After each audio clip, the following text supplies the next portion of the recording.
You ever go on a date where everything seems fine until it suddenly feels like you're trapped in a true crime documentary? Yeah, that was me. Back when I was single, I used to mess around on dating apps. One night I matched with this guy who, at first glance, seemed a little douchey. He had a shirtless mirror selfie on his profile, normally an automatic swipe left for me, but something about his vibe came across as sweet, nerdy, and almost insecure. Against my better judgment, I swiped right. We started talking, and he immediately told me how much effort he'd put into his body because he grew up overweight and awkward with women. I actually thought it was kind of endearing. Like, here was this hot guy who didn't even realize he was hot. That week I happened to be home sick and bored, so we texted constantly, FaceTimed a couple of times, and honestly, he seemed smart. He worked at a biotech firm and was applying to PhD programs. On paper, he looked like the total package, but then he mentioned something that should have been my first red flag. He had a daughter, not with an ex-wife or a serious girlfriend, but from a one-night stand with a friend. He explained that he didn't even know she existed until she was 5 years old, and that she was being raised by someone else because the mom didn't want him involved. I brushed it off at the time, but looking back, that detail makes my stomach turn. We eventually agreed to meet for a late-night movie. It went fine. A couple of drinks, some laughs, and I was physically attracted to him. So far, so good. But on our second date, things got weird. He invited me over to watch Blade Runner at his place. The second I walked in, I felt uneasy. His apartment was a mess. Clothes everywhere, random trash,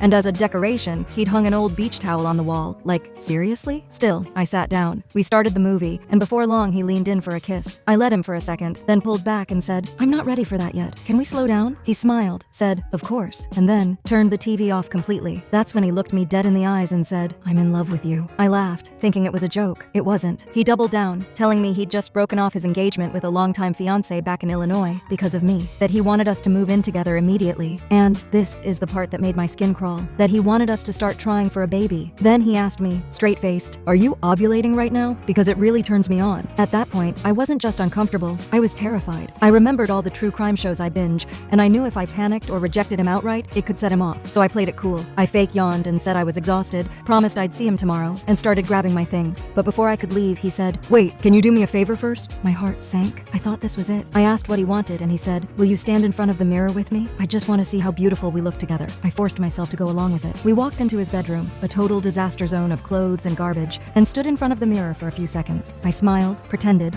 then grabbed my bag and got out of there as fast as I could. I refused to let him walk me to my car, sprinted to it, and sped home. When I got back, I checked my phone. He'd already sent me multiple video texts of him touching himself. I deleted them immediately, but the images still haunt me. And suddenly, all the puzzle pieces clicked into place. His fiancée hadn't left him for no reason. The mother of his child hadn't cut him off for no reason. These women knew what I had just learned the hard way. He was disturbed. To this day, I get nauseous thinking about him. That was the night I quit dating apps for a long, long time. Because sometimes, the person on the other side of the screen isn't just weird, they're dangerous.